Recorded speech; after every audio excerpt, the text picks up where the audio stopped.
नमस्कार दोस्तों, पंजाब केसरी राजस्थान की राजनीतिक चर्चा में मैं आपका दोस्त और होस्ट राहुल आप सभी का बहुत बहुत स्वागत करता हूं।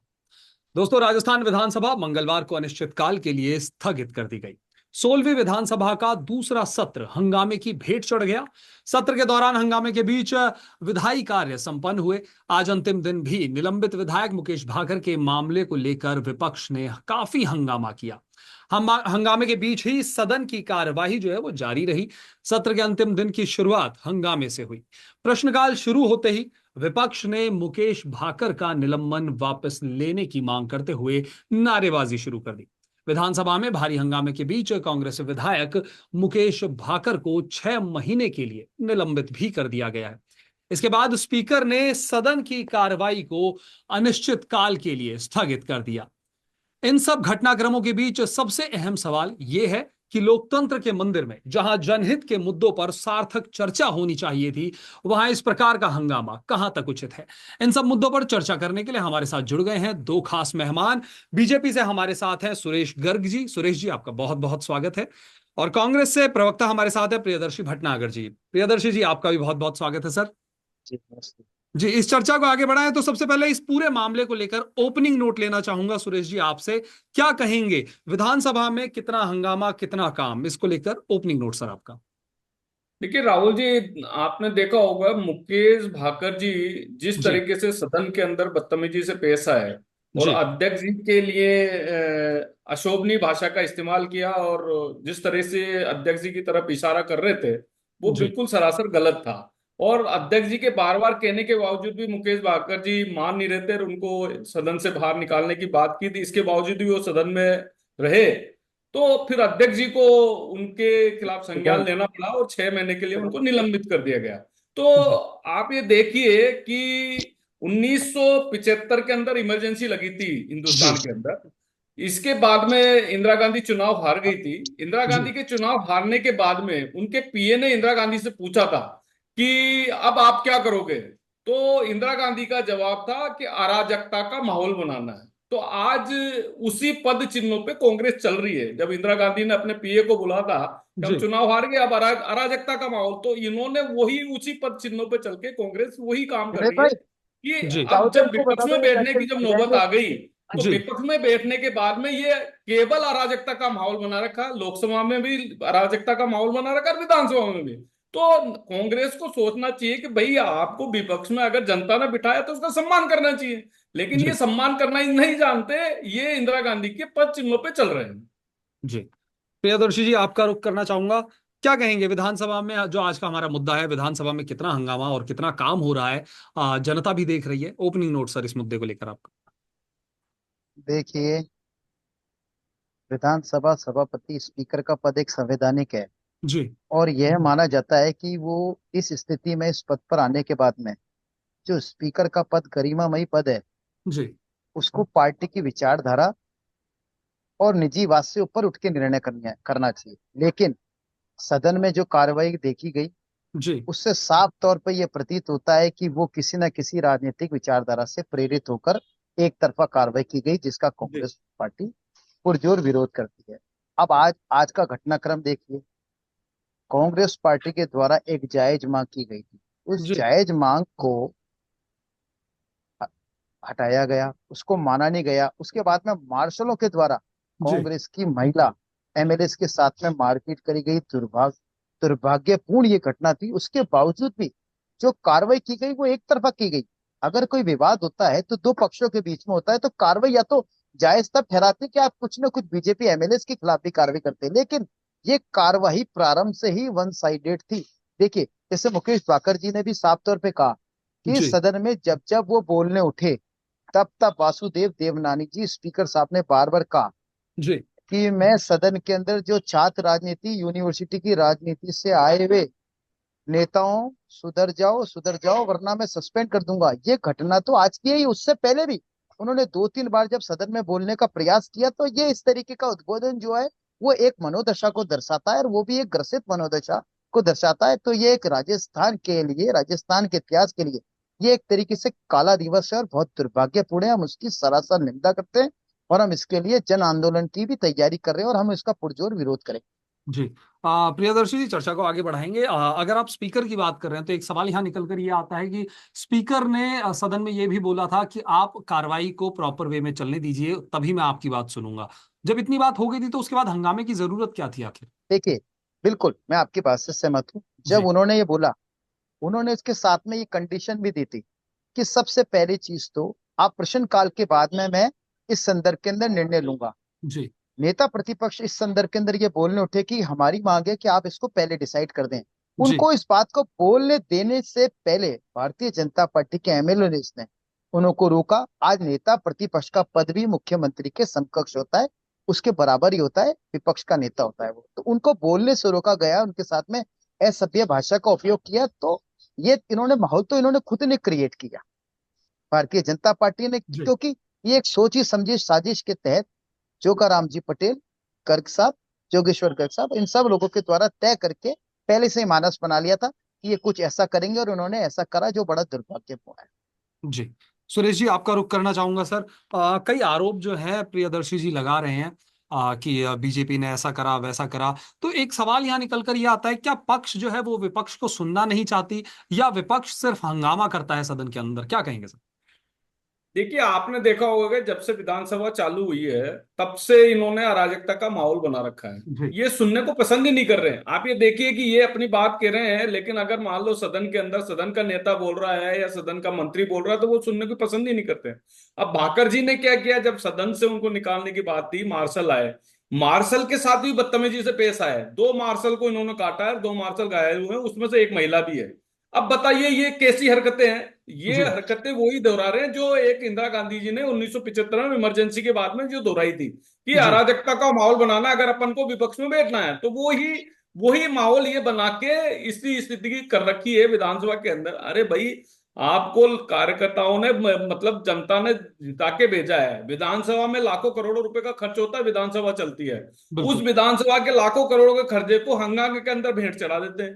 भाई क्यों? शांतिपूर्ण विधानसभा चलनी चाहिए ना, लेकिन नहीं, विपक्ष का काम होता है मुद्दों को उठाना। ये मुद्दे तो नहीं उठा रहे। जी।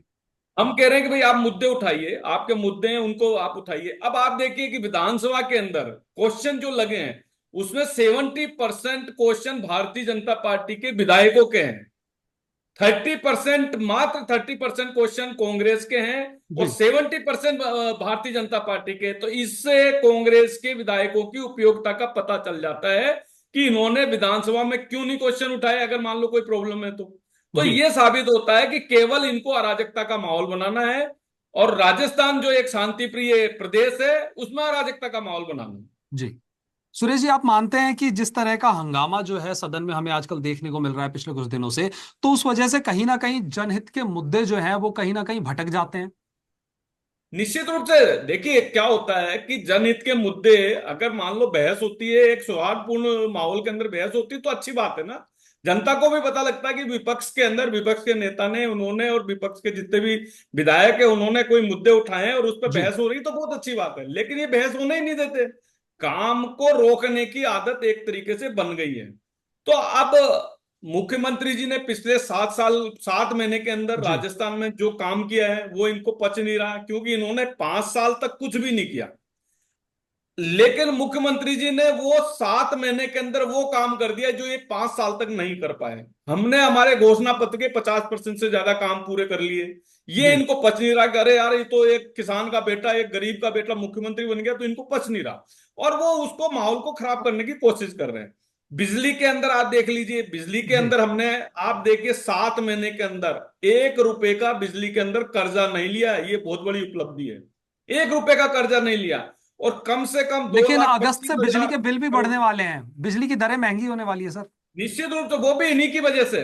क्या पर हुआ? इसका बोझ तो आम इनकी, आदमी की जेब पे ही पड़ रहा है। नहीं, वो आम आदमी के है, लेकिन वो भी इन्हीं की लापरवाही से। अब मुझे बताइए, छत्तीसगढ़ के अंदर कोल माइंस राजस्थान की सरकार को अलॉट हुई थी। जी। किसी तरीके की सरकार, हमारी सरकार आने के बाद में हमें किसी तरीके की एनओसी लेने की जरूरत नहीं थी, ऑलरेडी सब एनओसी थी। लेकिन इन्होंने वहां से कोयला खनन नहीं किया, क्योंकि अगर वहां से कोयला आता तो वो 4,000 रुपए मेट्रिक टन के हिसाब से आता। जी इन्होंने जानबूझ के नहीं किया। उसके बदले में इन्होंने 18,000 रुपए मेट्रिक टन का कोयला खरीदा। अब आओ राहुल जी देख लीजिए, जो 4,000 मेट्रिक टन का कोयला वो 18,000 में खरीदा, तो कितना बड़ा करोड़ों रुपए का घोटाला किया। ये तो एक डिपार्टमेंट की बात बता रहा हूं। जी इस तरीके से अलग अलग डिपार्टमेंट के अंदर इन्होंने यही काम किया।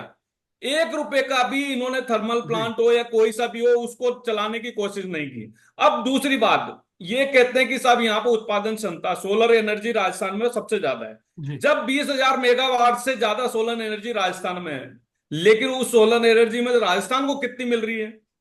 हमने राजस्थान में जमीन प्रोवाइड कराई है, उसको इंफ्रास्ट्रक्चर सब कुछ दिया, लेकिन उसमें राजस्थान को तो कुछ भी नहीं मिल रहा ना।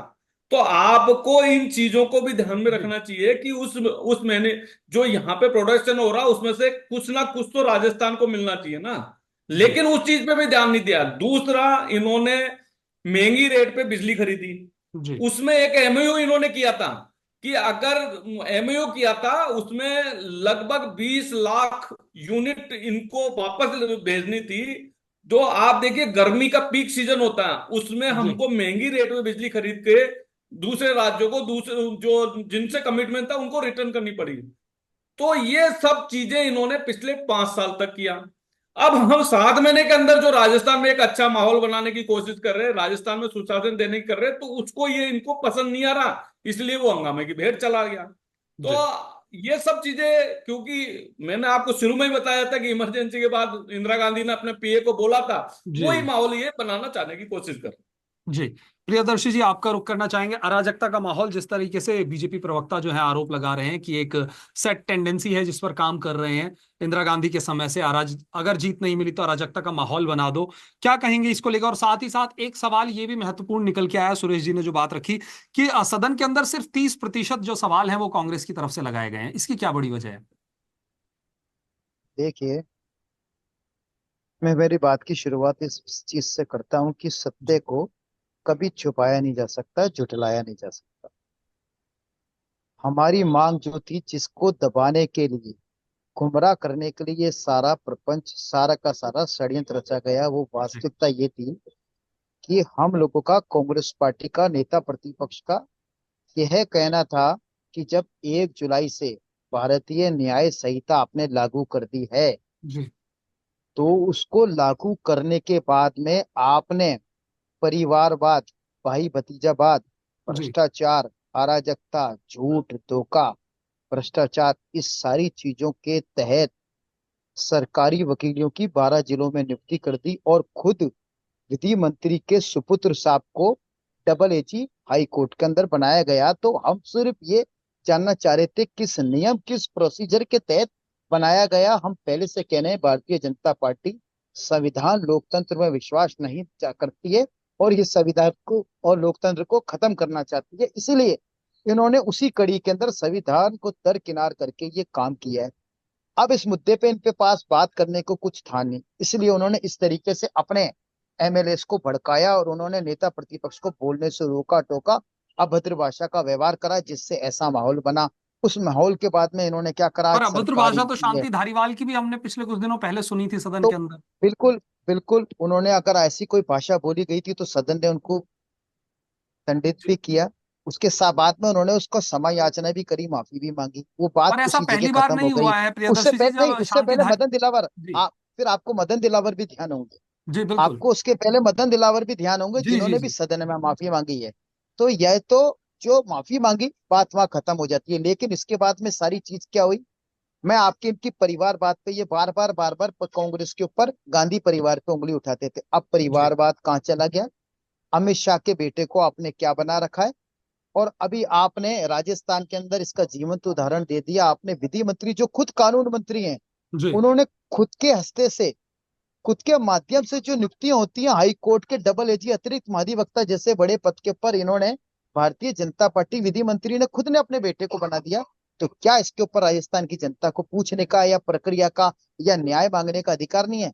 इनकी दृष्टि में नहीं है, ये गुमराह करेंगे। अब उसके अलावा मैं आप इनको बात बताऊं, जी इन्होंने मुकेश भाकर के खिलाफ जो निर्णय लिया है, वो इनका सेपरेट निर्णय नहीं है, क्योंकि निर्णय से पहले वासुदेव देवनानी, स्पीकर जी योगेश्वर पटेल और जोगाराम पटेल, जोगेश्वर गर्ग और जोगाराम पटेल, ये तीनों पहले अपने चेंबर में गए। इन्होंने मंत्रणा करी। मंत्रणा का तो बहाना जी था, जिस पर्ची पे इनकी नियुक्ति की गई थी जी भजन लाल जी की राजस्थान सरकारी, ये उसी पर्ची का, ये उसी निर्देश का इंतजार कर रहे थे। इनके पास में वो पर्ची आई। पर्ची में इनको कहा गया है कि आप मुकेश भाकर को सस्पेंड करो, तो इन्होंने उस आदेश की पालना करी। तो एक तरीके से ये संविधान की हत्या है, लोकतंत्र जी की हत्या है। और जो सदन के स्पीकर का गरिमामयी पद है, कि जी उसका भी कहीं ना कहीं अपमान है। कांग्रेस इसके खिलाफ आई है, इस बात को बोलना चाहिए। ये मुद्दे से भटकाना चाहते हैं। अब आपने जो मुझसे प्रश्न पूछा, जी आपने मुझसे पूछा कि 75% बीजेपी के 30 एमएलए ने, प्रतिशत जी बिल्कुल, सुरेश जी ने जिस तरीके से बिल्कुल बताया कि 70% बिल्कुल सवाल तीस जो है वो परसेंट सदन में बीजेपी ने मेरी लगाए, जानकारी में 30% 75%। कांग्रेस ने लगाए। बिल्कुल बिल्कुल। जी आप देखिए, इससे बड़ी दुर्भाग्यपूर्ण भारतीय जनता पार्टी के लिए और इस राजस्थान सरकार के लिए कोई दूसरी बात नहीं है। इनके एमएलए जो जनप्रतिनिधि हैं, ये उनको ही संतुष्ट नहीं कर पाए। मजबूरी ये हो गई कि उनको सदन के अंदर इनसे जवाब पूछना पड़ा, कि सदन के अलावा जी विधानसभा में। इसका मतलब इनके मंत्री इनके जी एमएलए की अप्रोच से बहुत दूर हैं। जब एमएलए की अप्रोच से दूर है, तो फिर आम जनता से तो समझ लीजिए कि ये इनका नाता क्या रहा होगा।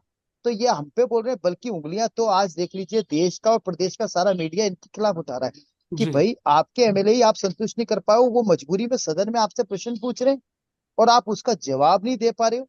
तो ये किस तरीके का लोकतंत्र है। और एक तो भारतीय जनता पार्टी में सबसे बड़ी कलाकारी है कि जी झूठ भी इतनी तेज बोलते हैं और इतनी ज्यादा बार बोलते हैं, ताकि ये सोचते हैं कि 100 बार झूठ को बोलेंगे, 100 बार झूठ बोलने से सच बन जाएगा वो। लेकिन सच नहीं हो सकता। इंदिरा गांधी जी का नाम ले रहे थे। इंदिरा गांधी जी जी ने प्रधानमंत्री थी भारत की, उन्होंने देश के लिए अपनी जान दी है। क्या भारतीय जनता पार्टी के पास में जब से ये पार्टी बनी है तब से लेके आज तक इस जी देश को बलिदान करने का कोई इतिहास या कोई ऐसा नेता है क्या जो ये कह दें कि हमने देश को कुछ दिया है? इन्होंने सिर्फ लिया है। ये पूंजीवादियों की पार्टी है, धोखे की पार्टी है। ये सिर्फ जी धोखा करना चाहती है और धोखे के खिलाफ जनता के साथ आज कांग्रेस पार्टी खड़ी।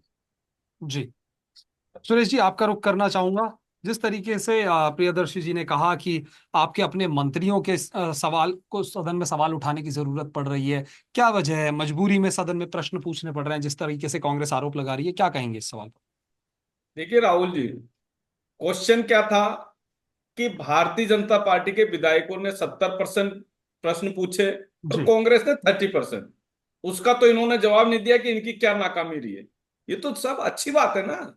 अगर भारतीय जनता पार्टी के जो आप काम नहीं कर रहे हो, अगर भारतीय जनता पार्टी के विधायक काम कर रही है तो अच्छी बात है। जी विधानसभा के अंदर पटल पे आएगा अगर, लेकिन आपने, आप एक प्रतिपक्ष के नेता हैं, आप एक जिम्मेदार विधायक हैं, आपके क्यों नहीं पूछे भाई? आपको किसने मना किया था? लेकिन इससे ये साबित होता है कि इन्होंने जो जनता के हित में काम करने थे, जो जनता के हित में इनको क्वेश्चन करने थे, वो नहीं पूछे और अराजकता का माहौल बनाया। ये इन्होंने खुद ने एक्सेप्ट कर लिया इस चीज को। हमारे विधायकों ने पूछा है, अच्छी बात है। 70% से ज्यादा क्वेश्चन अगर भारतीय जनता पार्टी के विधायकों ने दिए तो अच्छी बात है। अगर जानकारी आ रही है, सदन में जानकारी आ रही है, इससे बढ़िया और क्या हो सकता है? लेकिन आपने तो माहौल ही खराब किया ना। तो ये प्रूव हो रहा है कि इन्होंने मोहर लगा दी इस बात के लिए कि अराजकता का माहौल में ये विश्वास करते हैं। जी दूसरा ये कह रहे हैं कि साहब झूठ, झूठ तो राहुल गांधी जी बोलते हैं। जी आज तक वो झूठ ही बोलते आए हैं। हिंदुओं को हिंसक बताया, राहुल गांधी ने बताया। चौकीदार चोर है, राहुल गांधी ने बताया। फिर सुप्रीम कोर्ट में इनको माफी मांगनी पड़ी। झूठ के ऊपर झूठ बोलने के बाद में आपको कोर्ट के सामने माफी मांगनी पड़ती है, जनता के सामने माफी मांगनी पड़ती है। तो वो कौन झूठ बोलता है? इनके नेता बोलते हैं। और परिवारवाद, परिवारवाद की परिभाषा हमें नहीं समझाए। परिवारवाद वो होता है जो एक परिवार से निकलने के बाद में वही परिवार चलता रहता है। भारतीय जनता पार्टी में बता दो कि अगला अध्यक्ष कौन होगा, लेकिन कांग्रेस में हमें पता है कि अगला हाईकमान कौन होगा। भारतीय जनता पार्टी के अंदर इस तरह की परंपरा नहीं है। आज हमारे यहाँ पे सीपी जोशी जी के पास में के बाद में किसी को पता नहीं था कि मदन राठौड़ जी अध्यक्ष बनेंगे। जी किसी को यह पता नहीं है कि मुख्यमंत्री कौन बनेगा। ये भारतीय जनता पार्टी के अंदर ही परंपरा है कि एक गरीब से गरीब व्यक्ति को भी अध्यक्ष बनाया जा सकता है, गरीब जी से गरीब व्यक्ति को मुख्यमंत्री भी बनाया जा सकता है। ये केवल भारतीय जनता पार्टी में। तो परिवारवाद, इनके अलायंसेज को देख लीजिए आप। चाहे मुलायम सिंह की पार्टी, समाजवादी पार्टी को देख लीजिए, यादव परिवार जी के अलावा बाहर निकल के आ रहा, तो चाहे वो लालू यादव की पार्टी को देख लीजिए, उस खानदान से बाहर निकल के आए हैं, चाहे टीएमसी को देख लीजिए कि वो उस खानदान से वापस निकल के आए, चाहे आप शिवसेना उद्धव ठाकरे की देख लीजिए, उस परिवार से बाहर निकल के आए, चाहे डीएमके की पार्टी को देख लीजिए। तो परिवारवाद की भाषा तो आपके पास है साहब, हमको क्यों सिखाने की कोशिश कर रहे हो? भारतीय जनता पार्टी के अंदर तो एक ज्वाइंट पार्टी है, वहां पे इस जी तरह की कोई सब बात ही नहीं है परिवारवाद वाली। तो ये सब चीजें ये दर्शाता है कि इन्होंने विधानसभा को प्रॉपर तरीके से नहीं चलने दिया, केवल अराजकता का माहौल बनाया, और इस वजह से राजस्थान की जनता के पैसे का, करोड़ों रुपए का नुकसान हुआ है। क्योंकि जी सदन चलता है, सदन में हंगामा होता है, करोड़ों रुपए का नुकसान होता है। एक भी अगर सदन चलता है तो बहुत पैसा खर्च होता है। तो ये बिल्कुल। चीज इनको अच्छी तरह पता है, लेकिन इन्होंने उस पैसे की बर्बादी की है। जी सुरेश जी, वही कांग्रेस जो है वो लगातार आरोप लगा रही है स्पीकर को लेकर कि पर्टिकुलर पार्टी की विचारधारा से वो प्रेरित हैं। ये जो कार्रवाई हुई है ये वन साइडेड कार्रवाई है, क्या कहेंगे इन बातों को लेकर? देखिए, स्पीकर सभी के लिए होता है, वो भारतीय जनता जी पार्टी का स्पीकर नहीं है, सभी के लिए है। सदन चलाने की स्पीकर की जिम्मेदारी होती है। अगर वो भारतीय जनता पार्टी भी अगर सदन में हंगामा करेगी तो उसको भी जी स्पीकर डांटता है, उसके ऊपर भी कार्रवाई करती है, और अगर कांग्रेस के विधायक भी करते हैं तो उसके ऊपर भी कार्रवाई करती है। तो कहीं से भी इस तरह की, मतलब ऐसा नहीं है, निष्पक्ष होकर वो काम कर रहे हैं, तो जिस निष्पक्ष तरीके से होकर अभी काम कर आरोप रहे हैं लगा कहीं रहे पे हैं भी। कांग्रेस प्रवक्ता कि पहले स्पीकर जो है वो चैम्बर में गए, उसके बाद ये फैसला लिया गया, जिस तरीके के आरोप अभी कुछ देर पहले लगाए, उनको लेकर क्या नहीं, कहेंगे? ये तो देखिए, ऐसा है कि कांग्रेस और भारतीय जनता पार्टी और सभी विधायकों की भी मीटिंग होती है, सर्वदलीय बैठक भी बुलाई जाती है। तो इसका मतलब यह थोड़ी है कि एक पक्षीय निर्णय हो गया। किसी भी कार्रवाई को करने के पहले या सदन चलाने से पहले सर्वदलीय बैठक होती है, नहीं होती है? तो ये एक परंपरा है, और इस तरह का कोई बात ही नहीं है। ये तो ये बात को गुमराह, भाई आपका क्वेश्चन क्या था, उसको डाइवर्ट करने का एक तरीका था। आपका क्वेश्चन ये था कि भाई भारतीय जनता पार्टी के 70% और आपके जी 30%, उस पर जवाब नहीं दिया। झूठ की राजनीति करते हैं, परिवारवाद की राजनीति करते हैं, और 70% इसका मतलब है कि भारतीय जनता पार्टी संतुष्ट है। अरे भाई, सब संतुष्ट है, लेकिन जी आप, मुद्दा ये है कि आपने क्या किया विधानसभा के अंदर। तो बिल्कुल। ये दर्शाता है ये। फिर आपने देखा, आपने खुद ने बोला है, शांति धारीवाल जी, जी शांति धारीवाल जी कितने अमर्यादित भाषा का इस्तेमाल करते हैं। वो हमेशा बोलता है, अब बताओ मर्दों का प्रदेश है, उनसे क्या बिल्कुल। उम्मीद की जाती है? शांति धारीवाल जी ने किस तरह से गालियों का, शब्दों का प्रयोग किया, ये अच्छी बात है क्या? तो ये दर्शाता है, हताशा दर्शाती है कि भाई, बिल्कुल। आपको आप विपक्ष में बैठने की जिम्मेदारी दी है तो उसको निभाओ। जब आपको सेंट्रल में 10 साल से विपक्ष में बैठने की, आने वाले और कई पता नहीं कितने सालों तक आपको विपक्ष में बैठना है, तो उस जिंदगी, आप परंपरा को आपको निभाना सीख लो कि विपक्ष में किस तरह से बैठा जाना चाहिए। ये सब चीजें देखनी चाहिए। जी सुरेश जी, आप विपक्ष में बैठने की बात कर रहे हैं तो अगर मैं बात करूं, पूर्व मुख्यमंत्री अशोक गहलोत का जब कार्यकाल था, जब कांग्रेस की सरकार थी राजस्थान में, उस वक्त जब बीजेपी विपक्ष में बैठी थी, उस वक्त भी सदन बहुत बार हंगामे की भेंट चढ़ा। अगर मैं कुछ मुद्दे बताऊं, जैसे राज्यपाल के अभिभाषण के समय बीजेपी ने हंगामा खड़ा कर दिया था। फ्लोर टेस्ट के वक्त भी काफी हंगामा हुआ था, ईआरसीपी को लेकर हंगामा हुआ था। ये तमाम मुद्दे हैं जब बीजेपी ने सदन में हंगामा खड़ा करा था। निश्चित रूप से ईआरसीपी में क्या किया, जब हमारे 2018 तक हमारे भारतीय जनता पार्टी की सरकार थी, जी और वसुंधरा जी जब ईआरसीपी लेके आई थी, 5 साल तक क्या किया? जी गजेंद्र सिंह जी, जल शक्ति मंत्रालय गजेंद्र सिंह जी के पास था। जी गजेंद्र सिंह जी ने कम से कम 5 बार मीटिंग बुलाने का प्रयास किया था। इवन एक बार तो मुख्यमंत्री जी की सहमति से जयपुर में मीटिंग रखी। मीटिंग रखने के बाद में जलदाय मंत्री और मुख्यमंत्री जी दोनों एब्सेंट हो गए, जी और अधिकारियों को भेज दिया। तो इनकी मंशा का पता लगता है कि इन्होंने उस ईआरसीपी को लागू नहीं होने दिया, और हमारी सरकार आते ही हमने तो तुरंत समझौता कर लिया।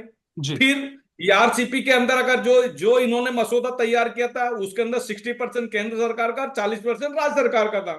जी हमारी सरकार आते ही हमने क्या किया, 90% केंद्र सरकार का और 10% राज्य सरकार का, पीकेसी को। तो अब बताइए कितना फर्क है। ये साबित होता है कि इन्होंने कुछ भी ईआरसी के ऊपर नहीं किया था, 5 साल तक लटकाए भटकाए रखा। हमने आते ही तुरंत इन चीजों पे जी काम किया। साहब, हम काम करने के लिए, अब आप बताइए, हमने वादा किया था कि एसआईटी का गठन, निश्चित रूप से हमने जी एसआईटी का गठन किया। पेपर लीक के कितने मामले राजस्थान के अंदर हुए, और जी बड़ी बड़ी मछलियों को भी पकड़ रहे हैं। छोटी मछली के जब इनके नेता प्रतिपक्ष ने इन्होंने बोला था कि साहब आप तो छोटी मछलियों पे ही कार्रवाई कर रहे हो, बड़ी पे जी तो नहीं कर रहे हो। मुख्यमंत्री जी ने खुद ने बोला कि निश्चित रहिए, अभी तक 115 लोगों को गिरफ्तार किया है यार, अब बड़ी मछलियों को भी गिरफ्तार करेंगे। कोई व्यक्ति जिसने भी इस पेपर लीक के मामले में भ्रष्टाचार किया है, किसी भी व्यक्ति को नहीं छोड़ेंगे। फिर परिवारवाद, अब आरपीएससी के अंदर सिलेक्शन हुआ, जी उसमें परिवारवाद की झलक थी या नहीं थी, इनसे पूछ लीजिए। जब आरपीएससी के अंदर सिलेक्शन हुआ, उसमें एक ही परिवार के कई लोगों का सिलेक्शन हुआ। जब जी एसआई भर्ती के अंदर जब देखा तो एक गांव के लोगों का सिलेक्शन हो गया। तो ये क्या साबित करना चाहना है कि इन्होंने भ्रष्टाचार की पराकाष्ठा हो गई थी। जी मुख्यमंत्री, पूर्व मुख्यमंत्री अशोक गहलोत जी ने पूरे राजस्थान के अंदर अधिकारियों को, एमएलए मंत्रियों को, सबको खुला छोड़ दिया था जी कि भैया तुम्हारी मर्जी हो वो करते रहो, मुझे तो मेरी कुर्सी बचानी है, मुझे तो जी 5 साल तक मेरी कुर्सी बचानी है। और उसका ये रिजल्ट रहा कि जो राजस्थान का 2.5 लाख करोड़ रुपए का कर्जा था, वो 5,80,000 करोड़ रुपए का कर्जा हो गया राजस्थान में। इसके बावजूद भी राजस्थान के अंदर कुछ भी नहीं हुआ। 13 लाख करोड़ रुपए के इन्होंने इन्वेस्टमेंट समिट पे एमओयू जी किए थे, 1 रुपए का यहाँ पे इन्वेस्टमेंट नहीं हुआ, 13 लाख करोड़ रुपए के। आप देख लीजिए, इन्होंने विज्ञापन, मिलावट से, मिलावटखोरों के लिए विज्ञापन, करोड़ों रुपए के विज्ञापन किए, लेकिन एक भी मिलावटखोरों को नहीं पकड़ा। लेकिन हमारी सरकार आने के बाद में मिलावटखोरों के ऊपर हमने कार्रवाई की है। ये होता है। इन्होंने ये बार बार चिरंजीवी योजना के लिए कहते हैं कि चिरंजीवी योजना हमने 25 लाख की कर दी, हमने 25 लाख की कर दी। अरे भाई, एक व्यक्ति तो बता दो जिसको 25 लाख रुपए का फायदा हुआ हो। आप देखिए, ताज्जुब करोगे, 8 करोड़ की जनसंख्या में सिर्फ एक व्यक्ति को 13 लाख रुपए का फायदा हुआ है, और 3 व्यक्ति को 5 लाख रुपए का 3 लाख रुपए का फायदा हुआ है। अब 25 लाख का, आप देखिए राहुल जी, 25 लाख का करने पे प्रीमियम कितना दिया?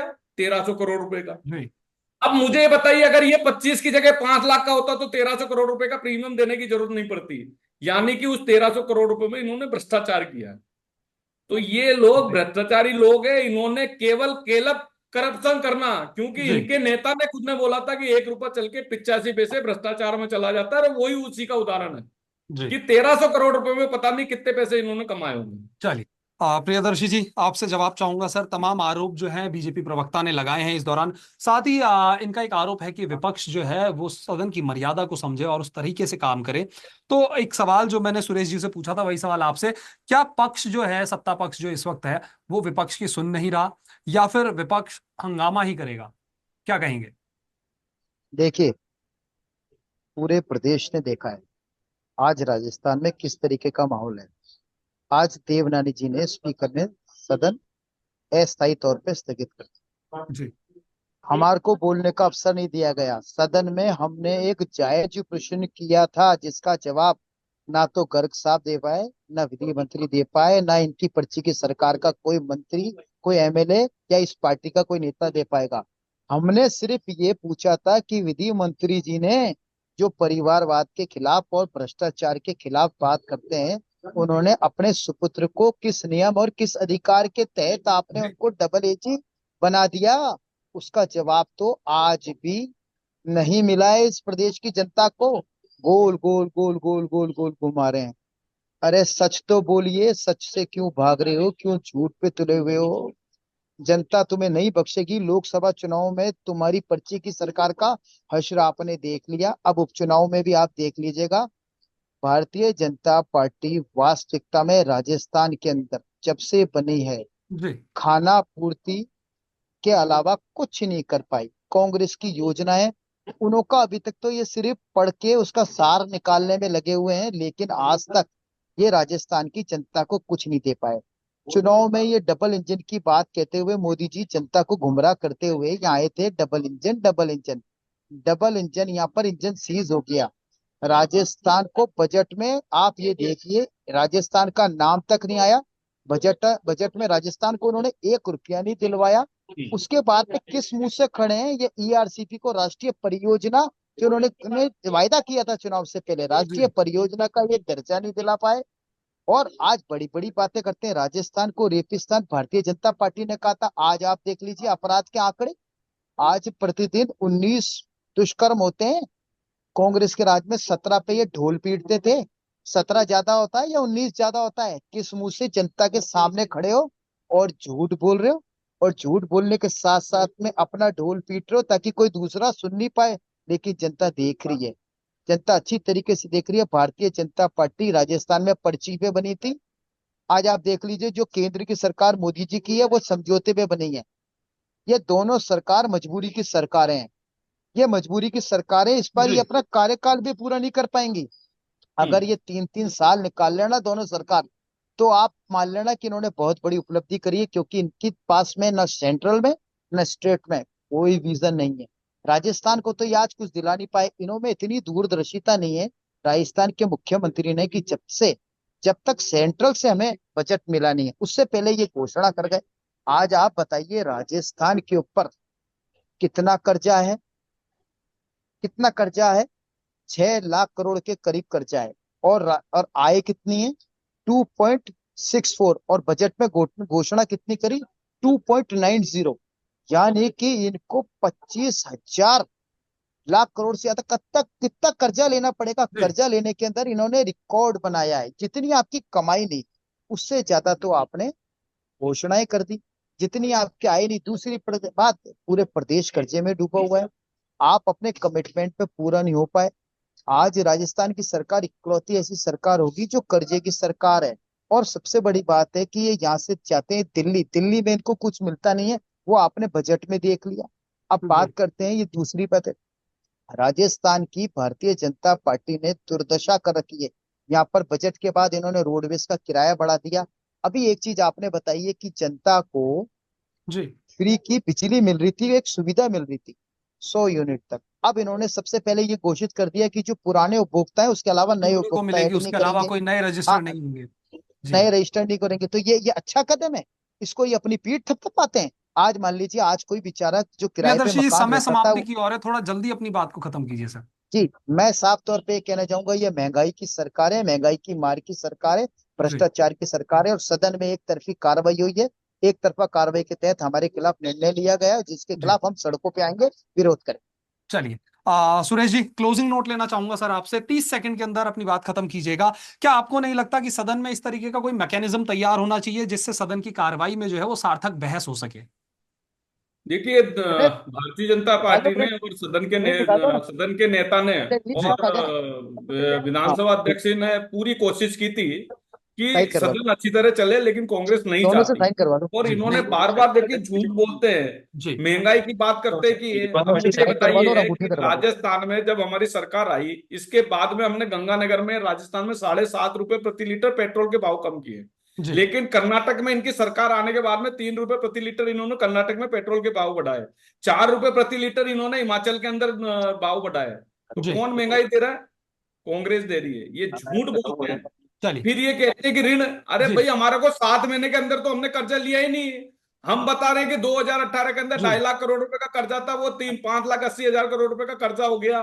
तो कर्जा तो आपने लिया था, उसको चुकाने की जिम्मेदारी अब हमारे पास आ गई। जो पहले 25,000 रुपए प्रति वसुंधरा जी व्यक्ति के कर्जा था, कार्यकाल के वो अंदर 80,000 रुपए प्रति कर्जा हो गया। तो ये कर्जे की ये ये शुरुआत सब हुई थी। चीजें इन्होंने, मतलब जी ताज्जुब होता है मुझे कि किस तरह से ये झूठ बोलते हैं। अरे भाई, आप सदन में नेता प्रतिपक्ष के लोग हो, आपको जब जिम्मेदारी दी है कि जनता के मुद्दे उठाओ, तो जनता के मुद्दे उठाओ ना। क्यों नहीं? फिर 100 यूनिट की, हाँ, दे रहे ना, हमने हमने कोई योजना बंद नहीं की। हमने 100 चलिए, यूनिट दे रहे हैं और बिल्कुल फिर बिल्कुल। दूसरा, हमने तो उस स्कीम को, राहुल जी, जी नई स्कीम चालू की है कि 300 यूनिट फ्री देंगे। ये 100 यूनिट की बात कर रहे हैं। पीएम पीएम सूर्य योजना के अंदर हम गरीब परिवार को 300 यूनिट फ्री में देंगे। अरे आप चलिए कुछ नहीं 100 दोगे, यूनिट घर से साहब ज्यादा चलिए, आप हुई या कुछ नहीं नहीं हुई? दोगे। तो ये बिल्कुल लोग सुरेश जी, झूठे चलिए लोग हैं, ये प्रियदर्शी जी से मक्कार क्लोजिंग लोग हैं, नोट नोट ले भ्रष्टाचारी लेते हैं, लोग हैं। क्योंकि समय इनको जो है। जनता की सेवा से कोई जी मतलब नहीं। जी, सुरेश जी, प्रियदर्शी जी से क्लोजिंग नोट ले लेते हैं। प्रियदर्शी जी, आपका क्लोजिंग नोट सर। सदन में सदन में की गई कार्रवाई की हम जी भर्त्सना करते हैं। हम साफ तौर पे कहते हैं कि मुकेश भाकर जी का जो निलंबन किया गया है वो बिल्कुल जी गलत है। इसमें स्पीकर का हाँ, निर्णय सही बिल्कुल बात गलत है। है, सही और ये बात राजनीति है। से शांति प्रेरित है। धारीवाल की भी भारतीय तारीफ जनता करोगे, पार्टी ये गलत मुर्दे का दंभ में प्रदेश है, है। जिसका अंत गालियां निश्चित बकती है। है वो आपको जो चलिए, मंजूर है। चलिए, किस बहुत तरह बहुत से शुक्रिया महिलाओं आप के दोनों साथ ही मेहमानों दुरुपयोग का। किया मार्शल के मुद्दा साथ इतना में। बड़ा है कि इस पे जितनी चर्चा की जाए उतनी कम है। लेकिन समय की अपनी एक सीमा होती है, इसीलिए माफी चाहूंगा आप दोनों ही मेहमानों से। ये चर्चा का समय अब यहाँ समाप्त होता है। तो फिलहाल के लिए इस चर्चा में इतना ही दोस्तों। मुझे और हमारे दोनों मेहमानों को दीजिए इजाजत। नमस्कार।